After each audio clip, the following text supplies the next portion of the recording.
Good evening, ladies and gentlemen. You have reached the No Name Cinema Society, the film review show that dares to dig just a little bit deeper. And this is episode 61.2, the Indie Spotlight. And tonight we're going to look at the film Clouds of Sils Maria from director Olivier Assayas. Hi, everybody. My name is Jonathan Betzler. I'm one of your hosts here this evening at the No Name Cinema Society. I've got Emma here to watch the movie with us. And the Indie Spotlight, as many of you know, is when we look back at an indie from 5 years ago. Usually in 2019, we did 10 years ago for a very specific reason, but we're back at doing 5 years ago, looking at indies from 2015, and tonight is The Clouds of Sils Maria, as I said earlier. And here to review the film with me, first, the old veteran reviewer looking to reclaim his glory before riding off into the sunset, James Monahan is back. Yo, yo, yo, everybody. Also with us, ladies and gentlemen, the upstart reviewer trying to find his voice in a rapidly changing world, Matty P. Matthew Polis is here at your home in Boulder, Colorado. All right, guys, here is the schedule for this, our 61st series of episodes. Of course, it started, as always, with our current feature. And, of course, tonight is the Indie Spotlight, Clouds of Sils Maria. We go back to reviewing Bond with our classic From Russia with Love. James will be back for our 45th sound-off as we play the movie game. James and I will be recasting films from 1959 with modern actors. And we'll be counting down the top 5 directors working today. That's coming up in about a week or so. That was the schedule for this, our 61st series of episodes. All right, guys, the trivia for the tonight's episode that I mentioned on the last Indie is I said that we would be reviewing tonight an indie that came up twice on our top 10 films of 2015. Both Davey and J Money had Clouds of Sils Maria as their number 9 films of that year. I had not seen it then and specifically waited until now to see it, to review it tonight. So for the first time in a long time, I have not seen the indie. It's the first Indie Spotlight that we've done that I had not seen in advance since Enemy in episode 16.2. In our first season, and it's the first one that I have not recommended since Under the Skin back in episode 20.2. But technically, Davey and J Money are recommending it, even though they're not in the show anymore. Those of you that look up the film on IMDb might point out that the film is listed as having come out in 2014, but that is a French release date. It was released in the U.S. and was eligible for Oscars and awards in 2015, and that's what we go by. So it fits within our modus operandi reviewing indies from 5 years ago. Okay, guys, are you? That was the trivia. You guys ready for the summary? To jump right into it? Yes. All right. Yes. All right. That's the enthusiasm. Clouds of Sils Maria. Val is the personal assistant to Swiss-born film star Maria Enders, who rose to stardom in a 2-person play by Wilhelm Melchior about a May-December lesbian love affair. When Wilhelm dies, Maria is talked into returning to the play that made her famous, except this time in the other role. She and Val retreat to the Swiss Alps to rehearse in the home of the departed Melchior, and as Val helps Maria run lines from the play, the lines between the play and reality start to blur for both women. Some of these indies are a little more obscure than others. Maybe this one not as much, so I'm curious, have you guys seen this movie before or even heard about it before having to review it for tonight?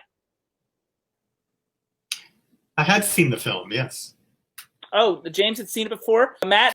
I had seen it before, and I had heard of it, obviously, before. I was tracking it along with, I think Personal Shopper got me wanting to see it, even though I already wanted to see it. But I was in that whole universe of his movies. This is my first time. So it's very rare for me to be the only one that's discovering a movie for the first time.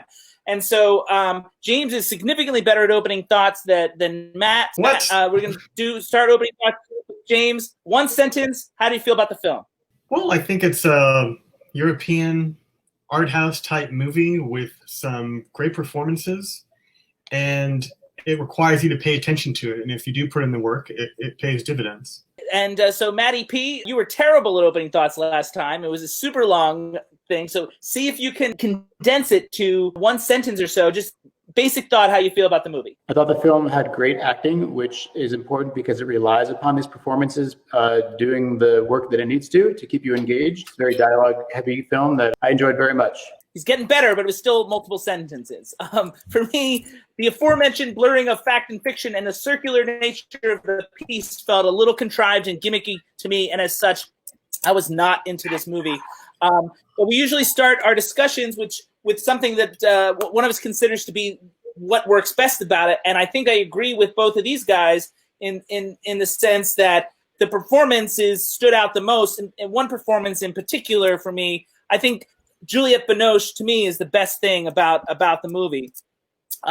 Miss Binoche was a part of a film that was a big one from our 1988 review a couple years ago, The Unbearable Lightness of Being, in which I was critical of her as a weakness in the film, overplaying the girlish naivete to the point of disbelief. Here, however, she delivers a multi-layered, nuanced performance in the portrait of a woman, an artist dealing with aging and a changing world around her, both in terms of culture and art. She lets her insecurities show at moments and then quickly finds ways to hide them under the movie star veneer. I think those are some of her best moments. And perhaps most importantly, unlike Kristen Stewart, she draws a definitive line between Maria and Helena, the fictional character in the play. I went back and looked at my top 5 actresses of 2015, and if I had seen this back then, I think she would have made the list in at number 2. So guys, Juliette Binoche. I thought she was great. I also love Kristen Stewart, though. I liked all 3 of them. I think it's objectively true that Kristen Stewart didn't create that duality you're talking about that Juliette Binoche did, but she didn't need to. She wasn't trying to. That wasn't part of the character's goals. She was doing her own thing.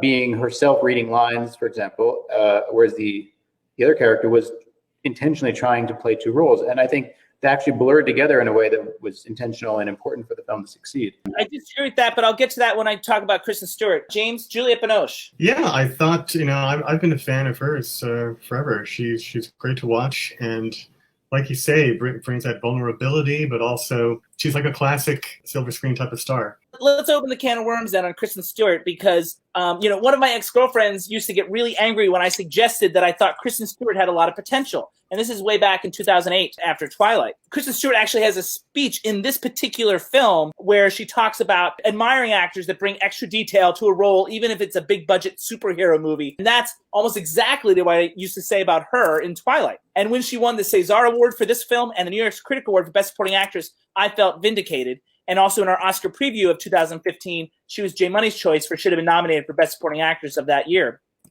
However, now that I've seen the film, I actually think she missed it, Matt. I'm actually disagreeing with you on that particular front. First and foremost, I think she doesn't really seem like a full 3-dimensional person, almost as if she's playing aspects of her own personality and not really creating a character. Secondly, as I alluded to earlier, and this is where Matt and I differ, she fails to distinguish herself from Sigrid when reading lines with Maria, which maybe was the point, but that didn't land with me for 2 reasons. One, it was too incomplete of a character to begin with, and secondly, because as the movie went along, her character seemed to identify more with Helena, and therefore you would think she would have played Sigrid differently. And finally, and most importantly, Stewart fails to make her character's insecurities and dissatisfaction clear to the audience. We only know she's frustrated because she suddenly stops and tells us. Nothing she did in that performance suggested that, which is part of her job if the story was going to come together in a satisfactory manner. So I feel like that's a failing on her part. It's a nice effort, and I'm glad she made an effort to work outside the Hollywood box and do this movie. It's a smart move from a career point of view to be taken more seriously, but I think she missed this performance. Matt, those are my reasons why. Okay. I guess I don't disagree with what you're saying, but I think we differ in how we interpreted the results. I thought she was very natural. I identified with what her job was. Like, I immediately knew. She starts the film, right? It starts with her on the phone. She's on the train. Yeah. The writing and her acting set up the context really well. Like, I knew what I was watching very quickly, even though nothing was really happening. I feel like she played the role of the assistant really well in a way that created the context for what I was looking acknowledge at. I believed her as an assistant, but I feel like the role eventually requires more. And I was on board in the beginning, like you say, on board the train, if you will, as I felt like the script was calling for layers to be peeled away. I felt like she was not delivering. James, you might have to be a tiebreaker. I bet you're on that side. I mean, I remember really liking her performance, maybe partially because I only knew her from Twilight, and so it's kind of a revelation to be playing someone very naturalistic. I agree with Matt, a very naturalistic performance. I mean, she nails the ultra competent assistant. Yeah, I agree with that. It's the rest. That's all that she gives us, though. You know what I mean? I feel like this character requires more. I think that might be more of a failing of the script, actually, in the direction. That's getting possible. to know the character more. I put it on the screenplay as well, but I do feel like there's things that she could have done to help communicate that in a performance that she did not do. But I acknowledge your point, and I do think Olivier Assayas is not blameless in this particular point of view. Have you seen Personal Shopper? No, I not. It's a very similar themes, and I really like that movie. It's a similar role for her, and I like her in both. That'll segue us to the final performances, and I know you said you liked all 3. And so for Chloe Grace Moretz, I would say at least she seems to be playing a character stepping outside of herself of a bit. However, I kind of didn't buy her as a bratty young actress trying to better herself as an artist and a performer. She just didn't ring true for me. There's a falseness with the way she carries herself and the way she delivers her lines. And I think I said something similar after we reviewed The Fifth Wave in episode 23.1. And disagreeing with you again, Matt, I feel like Chloe Grace Moretz didn't have the gravitas to pull off what she needed, even in a smaller role. I didn't believe it. I didn't believe she was like a real person. You probably know more movie stars than I do, JD. It seemed intentional. She was a bit surface. The final scene of the film, it's clear even though they've been rehearsing and performing this play together, they have this kind of polite surface relationship. Chloe's character is kind of dismissive of her. The first time they meet, that whole scene, Chloe's character is just flattering Juliette Binoche. Well, I think that's a parallel. That's a parallel between right. the Helena Sigrid relationship as well. Yeah, no, I get that. Yeah, and we'll talk about the plot of this just being this, hall of mirrors. It was intentional, though, for her to be a little bit distant in terms of her personality. I understand that, but I did not believe it as an actress. Like, you know what I'm saying? Like, I didn't. Mm-hmm. It wasn't just surface. It was that I didn't accept the choices that she was making. Like, it didn't feel like it was, happening on the same plane with Juliette Binoche. Like I just didn't buy it. Like, there's actors who just don't believe as people. Matty P, you like Chloe Grace Moretz, I believe. In terms of the order, she's my third place winner for this.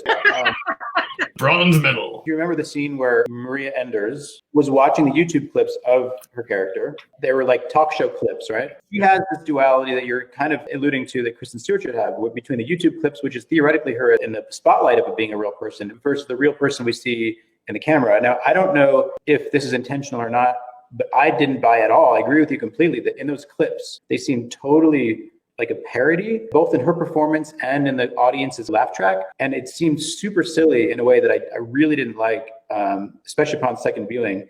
And I can only hope that it was intentional, but I don't know why it would be, because it seems to be an honest scene where she's looking at these clips and trying to get a sense of what Kristen Stewart's talking about, and her face looked like she was just intentionally being a bad actor. It was a very contrived scene, and I hope it was intentional, but I still don't understand why it would be that way. The whole mise en scène was kind of odd in those clips. Yeah, I put the blame on the director for that. I agree that all the secondary material we saw setting up, her life as a tarnished celebrity and as a superhero actress felt fake. And we can also talk about the scene they show from one of these big budget sci-fi films that her character is in. It's hard to pull off when you're shooting a low budget film to mimic a high budget film, but it felt very false. Maybe you should have tried too. How necessary was it in the grand scheme of things? I had a thought about this that you'd appreciate from film school. I believe there was a big rule, like you can talk about other art, but you shouldn't show the other art, because as soon as you show it, you lose the magic of whatever you're describing. The first time I saw this film, I either blanked out or forgot about the spaceship scene, and all I remembered was Kristen Stewart's really amazing summary of that scene in the movie. Obviously, I just saw it and I saw that scene, and I'm like, that's what she was describing? I think better, you don't see it at all. And all you hear is Kristen Stewart's recounting it. That's a pretty powerful recounting of it, and I believed her. But I saw the scene, and I'm like, this is not what she's describing. It sounds like, almost inadvertently we're segueing to direction, which is perfect, because that's where I'm heading next. Because there are some things that I agree with pretty much everything you guys are saying in terms of the flaws. There are some things that I thought were solid about the direction. The scene work in general was pretty good. Fluid, honest blocking, I thought, especially in the scenes where they work on the play in the house, which takes up way more of the movie than I would have liked.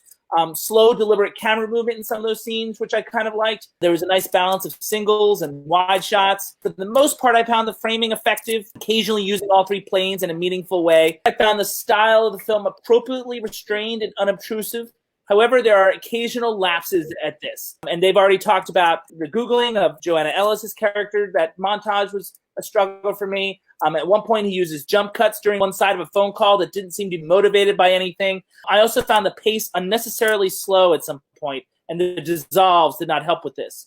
I mean, some of the shots of the Alps, and particularly the Maloha snake, were stunning, but he lingered on them too long, almost in an indulgent way. It sounds like you agree with me that the strongest scenes were the two-hander scenes, where they're just in a cabin, we have these long takes where they're just bouncing back and forth, rehearsing the scenes. It was just great to watch them. It reminded me of another two-hander, Noah Baumbach's Marriage Story. And kind of like watching a play, we just get to see these actors just do their thing without much cutting. And those are my favorite parts. I didn't like the jump cuts. I was confused by them. The audio was fluid. The shot just cut from like here to here, but without any other reason or context. That was a major bump for me. Normally I can ascertain the reason for something, and that just felt like a Band-Aid because it's not continued throughout the course of the movie. It's abandoned. Another scene I'm curious about, and I guess this is in the director category, is when Kristen Stewart drives home the next morning in the rain. Isolated as a sequence, I didn't mind it. I kind of like the stylization, but where it came in the movie and it made no sense to me this time, and I had a lot of problems with it. Let's put a pin at that because I feel like that's a screenplay thing, and that's where I want to go next. I do want to talk about the screenplay. And the screenplay, I would argue, is my chief issue with the piece overall. As I mentioned earlier, in portraying Maria's journey, the film centers on the relationship between actress and personal assistant. And the parallels drawn between them and the characters in the play begin with, but also overdone and redundant. Devin made the joke about Parasite in the Oscar preview about it's the kind of gimmicky thing that a college screenwriting student might find clever, but those of us with any maturity find obvious. And that's how I feel about Clouds of Sils Maria. On the Decade in Review show that we did, I talked about a couple of films that used ambiguity well, films like Force Majeure and Shame. It's a fine line, however, that one has to tread carefully, like a high wire act, and this film, I think, falls into the net. It wants to wallow in ambiguity in a similar way, but I feel like they didn't give us enough breadcrumbs to make that satisfying. Furthermore, from a storytelling point of view, they failed to indicate transitions in character arcs, so we weren't given enough information to really have solid theories as to what may have transpired. And as a result, by the time the film comes to its somewhat abrupt end, I had just given up on caring. And Matt, one of the scenes that I struggled with as well is that driving scene. And it was well shot and everything, but from a screenplay point of view, it was too ambiguous to really land. I don't like to be force-fed information. It's a tightrope walk, like I said, and I feel like it wasn't enough. James, do you remember the scene that Matt was referring to? Oh, yeah, I was going to bring that up, too. Every time he tried to do something stylized, we've already talked about the TMZ-esque clips or the superhero film or this. I guess he was trying to portray, the fact that she's kind of a wild child, but it didn't really come through. I didn't get that at all. It's like it had no motivation nor consequence. It sort of was its own little island. Agreed. Sometimes ambiguity is exciting, but this amount of vagueness is just frustrating. I think you're talking about the narrative, and I also think it extends to the style. It didn't belong. Why are we doing this little music video for 3 minutes? For me, it didn't work in this movie. Well, I think it doesn't work. I think it is a narrative thing because it is the only time that the only time we're separated from Maria and are just on Valentine is when Valentine is working on stuff for Maria. It's the only time in the whole movie that there's the focus is on what's going on in Valentine's life, and so it feels out of place, just dramaturgically speaking.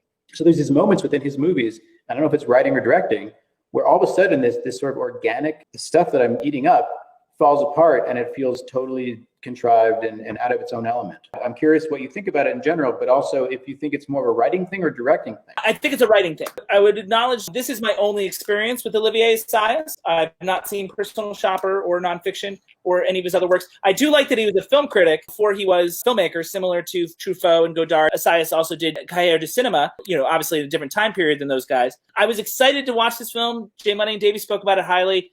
I did not enjoy it, and I do think that the chief reason is the writing, and everything you're describing to me is writing choices. Now, we're also talking about a guy that writes and directs all his movies. In that sense, the lines are a little bit blurred. I know when I write, and you probably know this, Matt, having worked with me for 20 years, when I write, I'm doing a lot of directing. When I'm writing, I'm thinking about the blocking and all the other things. But to me, the issues are narrative, dramaturgical, story, structure issues. And for me, in this film, my biggest criticism is it feels too cerebral and one note. It never raised my heart rate at all. When I saw this film, I saw it with 5 friends. All 5 of my friends fell asleep during this film. I was the only one who stayed awake till the end. I thought you were going to say, all 5 of my friends never spoke to me again. That would be a really bad film when your friends disown you. There's something just very deadened about the directing style of this film. And I think it also speaks to missed opportunities that you've brought up with Kristen Stewart's character, perhaps. It reminded me sometimes of being in an acting class with a bunch of really smart actors, and everyone's working hard on these scenes, but there's a certain turgidness to it.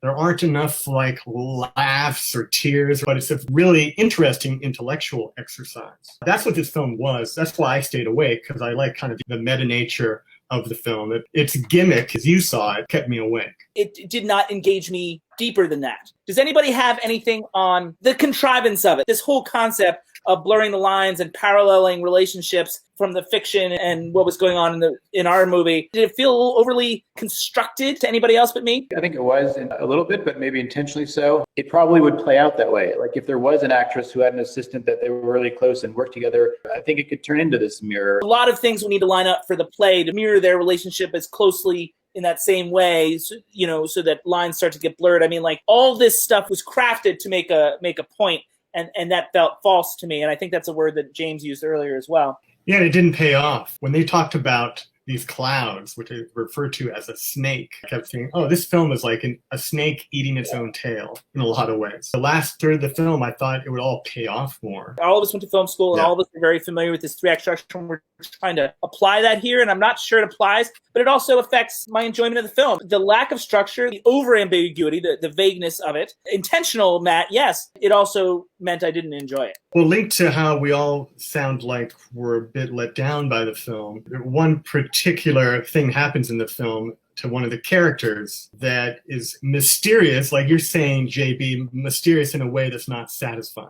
And I agree. won't spoil what that is. He's tiptoeing around it for our audience, but how do you feel about what he's saying? And the construction of it played out organically enough for me to it definitely did not for me. That's where we are far apart, because the word organic is not ever something I would really use in relation. What I mean is the interplay between the two characters was organic, which sort of forgave any of the scripted blocks that they had to stand on to have those conversations. I sort of bought it because of their interplay. The incident that James was talking about that he was tiptoeing around, that incident was foreshadowed, which I also found, like, as soon as it was mentioned, I recognized it as foreshadowing. You feel that, and it's like, wah, wah, like, oh, that's going to pay off, or that's going to come back later. And it did, and it was obvious and unsatisfying in that way. You know what I mean? Yeah. All right, guys, I am going to move on to a segment that I think James likes. I think Matt likes it too. Davey used to hate it. We call it the T word. We talk about the themes of the film. Davey used to hate to talk about themes. They were way too cerebral for him. I've got some big time former film students with me, and they are ready and excited to talk about the T word themes of the film. Are you guys ready? I got a couple themes to throw at you. Well, First, I'm going to call this one art versus life. Like many films before it, Clouds of Sils Maria reminds us of the thin line between art and life. They say art imitates life, but the reverse can also be true in this endless cycle of reflexivity. The characters in this piece discuss this philosophy without recognizing, at least not out loud, that it's happening to them. On the last sound-off we did that Matt was a part of, we discussed possible double features between modern films and 1959 films that James, Patrick, and I studied last year. Well, I think the appropriate 1959 film for Clouds of Sils Maria is the very aptly titled Imitation of Life. Both films portray an actress struggling to find a work-life balance, but perhaps more accurately, struggling to find the line where the stage ends and life begins. The very nature of acting is a so-called imitation of life, and this film, to me, tries to portray how closely intertwined they are and how the pursuit of one can do damage to the other, especially if it becomes increasingly difficult to distinguish between the two. Now, as I said before, I think the exploration of this theme in this film is handled in a clunky, obvious way, but I still think it's there. Guys, I got art versus life, or we can call it imitation of life, if you will, which is a film I know that James has seen for 1959 review. What do you think, James? Yeah, Imitation of Life, classic film. Yeah, it's definitely, it's very, one of the things that's front and center in the film, art versus life. And, all of these creators involved in making this film know that really well. Olivier Assayas, a director,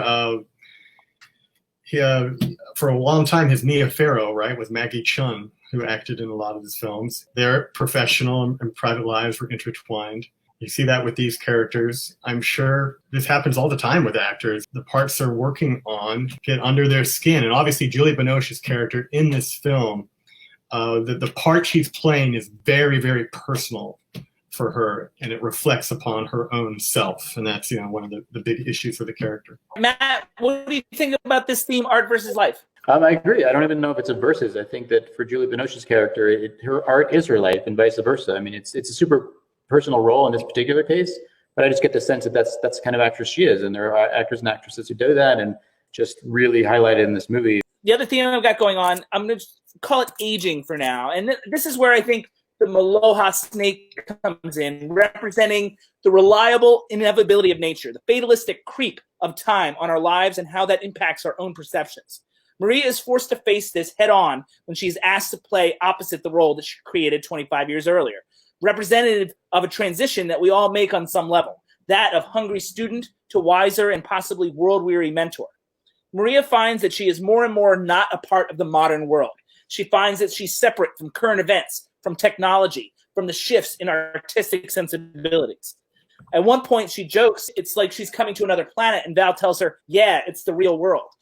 Val might as well have said it's the modern world, as Maria tended to dwell in the clouds of the past, if you will. And as a result, the film to me is about Maria's journey to the next phase of her life. She learns to accept the truth of existence and her role in this new real world. Someone who is no longer a part of the vanguard, but is there as a guide, a mentor, an example for the next generation. This is highlighted, I think, in the film's penultimate scene, which features real-life director Brady Corbett playing a fictional young director, offering her a role that he calls timeless and ageless, further suggesting Maria's transcendence to another level of existence. This theme is a little more successful in the film for me, largely thanks to Binoche's performance in making it heartfelt and honest.